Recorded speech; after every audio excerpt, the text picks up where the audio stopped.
or anything. Oh, here's the deal. You're just my friend. Oh, okay. All right. I just thought I had to put a hat on or something. Hannah? No, you just have to put your hand. You sit over here. Okay. Nora, Mom, you sit over here. Okay. Okay. So, today is, what is today? The 10th? March 10th. March 10th, 2011. Mm-hmm. And I am presenting my idea to Miki, which is a huge treat because Miki is one of the most influential people in the art world. And I have been working on a piece of artwork for my company right now. Okay. And what I want to do is have, take it as my artwork can be many, many things. It can be video, it can be performance, it can be intellectual property, it can be technology. Okay. And my designs also are artwork plus a business deal. Okay. And those are all kind of just shoot-offs of my artwork. But at the core, it's a piece of technology that I invented for multi-channel video broadcasting. And it's designed to allow the next generation of entertainment producers to make interactive entertainment more like playing the video games. Like right now, your TV shows, they don't really have a lot. They're pretty flat. It's a linear experience, and basically, I want to turn entertainment into a non-linear experience and allow audiences to choose their own navigation paths through a program. And I designed the software that does that. And it really takes it from a place of passive watching to active. Exactly. Right. Which in the art world is a big sort of, post-structuralist place where we have become really tired. And in literature too, this is the next step in entertainment, is where I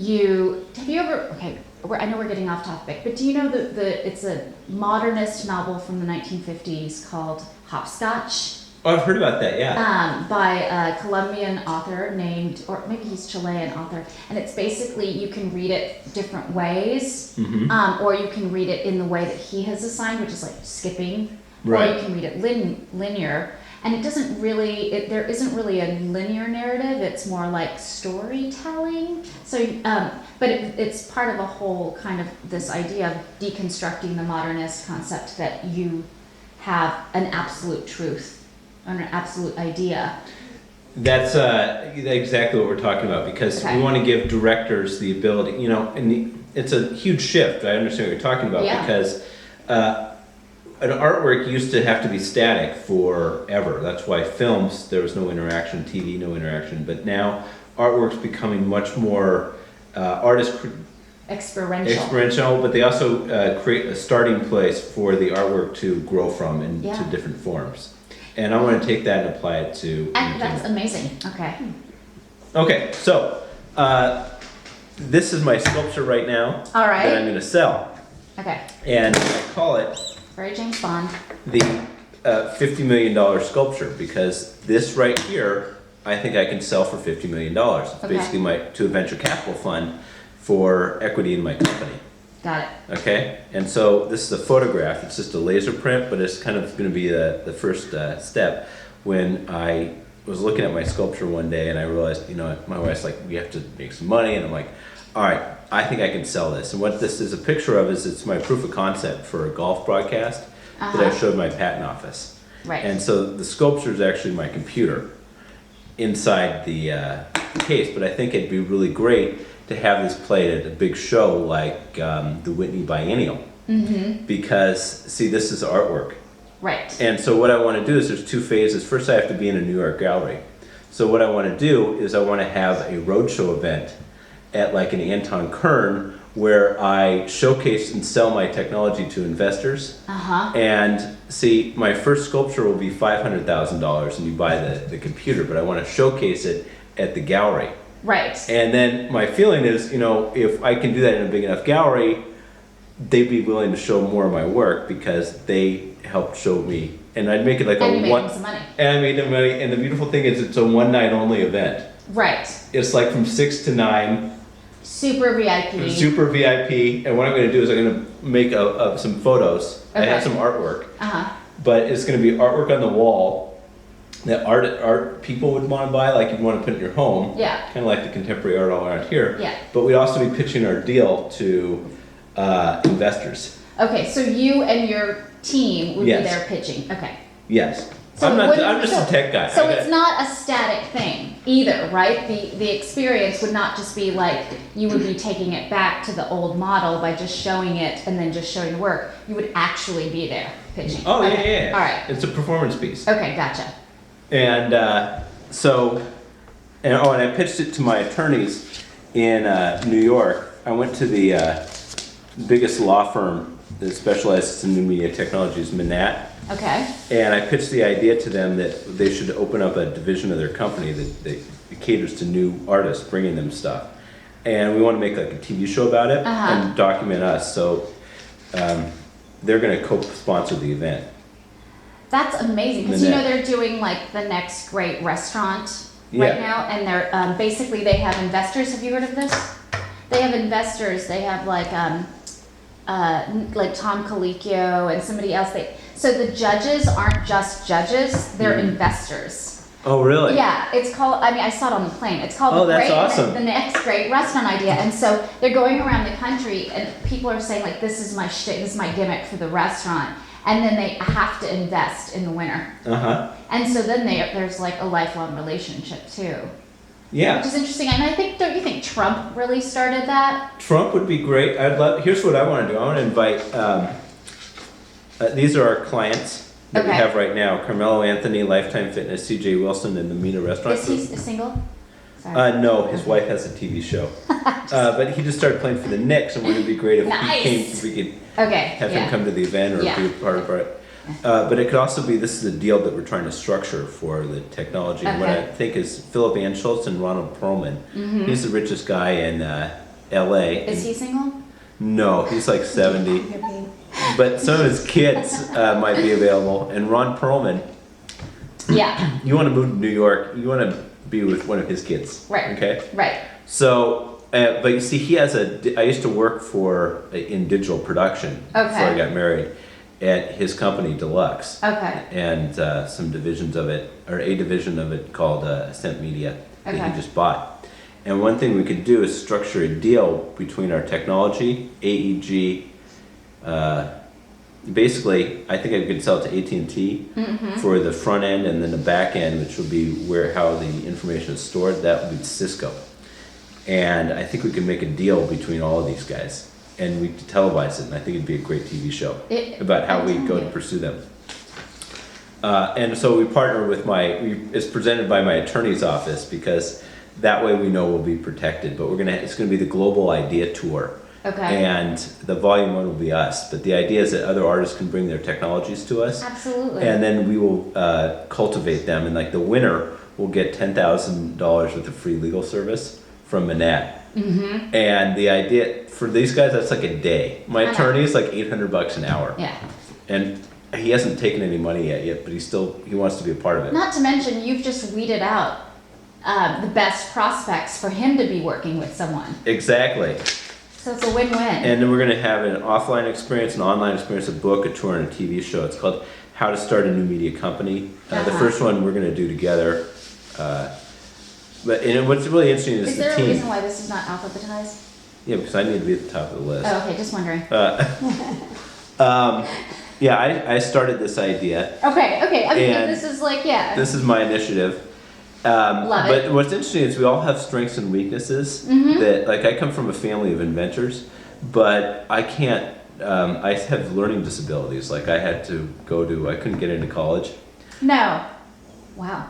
Well, my SAT scores were so low. I started seeing tutors in the second grade. Wow. And then my SAT scores were so low that I couldn't get into Harvard?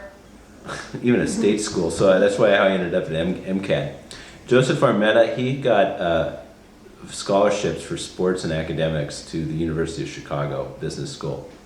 And John Kelly, he grew up in Lincoln, Nebraska, and he is... He's content, right? He's content, He's ideas, he's content. No, he used to play for the University of Nebraska. Oh, this is the guy. Yeah. Okay, right. Is he single? No, I'm just kidding. No, he's not I'm just single. kidding. I'm not asking that question anymore. Please. Okay, please. But Focus. we want to go on tour with these guys because we can help pitch the law firm too to New York, Los Angeles, Washington, Palo Alto. What about Austin? Is that not?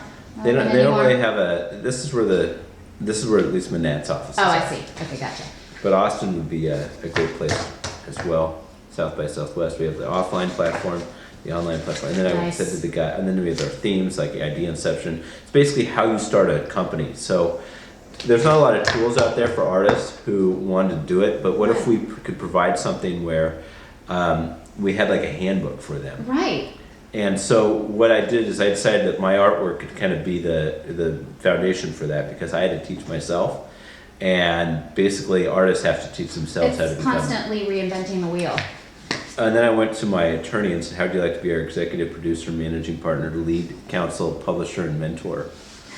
How could he turn you down? Yeah. So anyway, he called me last week and said they were interested about the TV show.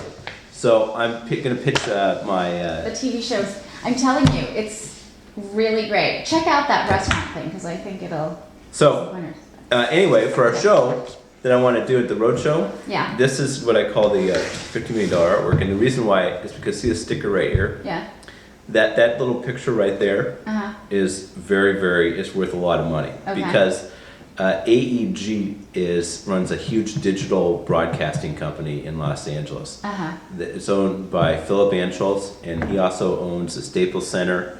He owns all the stadiums. He's a global company. And I went to their digital division, Uh-huh. and I showed them our IP and told them what we wanted to do, and they said they would support us. So now I have to go find a client.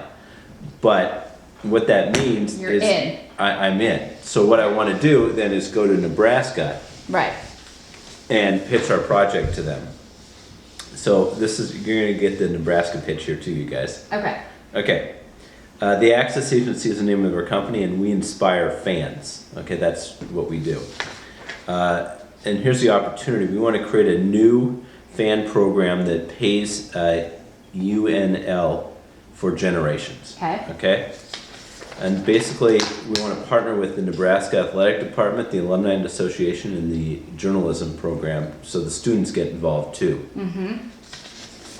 And then what we're going to have is we're going to be having exclusive clubs, events, contests, and meet and greets. Mm-hmm. This is a example of a party that we want to have for about 1,200 people on game day, sponsored by AT&T. I think it'd be really great because you really want to give the ultimate fan even more of what they love most. Right. And They want more. I'm willing to bet people will pay more for that. Mm-hmm. Like $100 to go to this party Hell yeah. would be easy because you're going to have the players there. It's going to be the ultimate event Right. of whatever we do.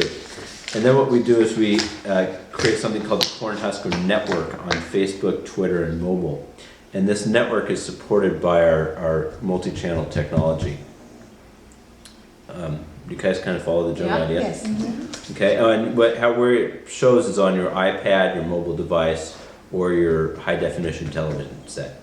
And the reason why I have Best Buy there is because I think I can sell access to this at Best Buy. You know, you like buy a card and you have the pass. And the beautiful thing about our time right now is that building this sort of technology is cheaper and easier than ever. You know, you used to have to spend hundreds of millions of dollars for support technology, but now it's pretty Accessible. easy for us to go on in an app. The costs have never been lower, Right. and that's where being last is not necessarily a bad thing because you can go in there and do things that a lot of other companies try to do, but ran out of money. Our first year, we established our program and sponsorship. Okay. The second year, we grow the network. Yeah. And then the third year, what we want to do is replicate the program at another university and pay Nebraska a dividend check. Because, see, if we can prove what our technology can do, we can, and they're going to agree to help us, we can give them some ownership in our company. Sure. And that ownership can pay them back a dividend check. And what better thing for Nebraska to say, all right, Kansas State is paying you money.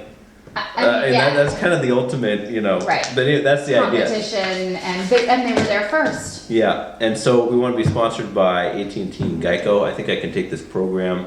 You know, if Nebraska says yes, then I can take this to AT&T and Geico and pitch not only our exclusive content,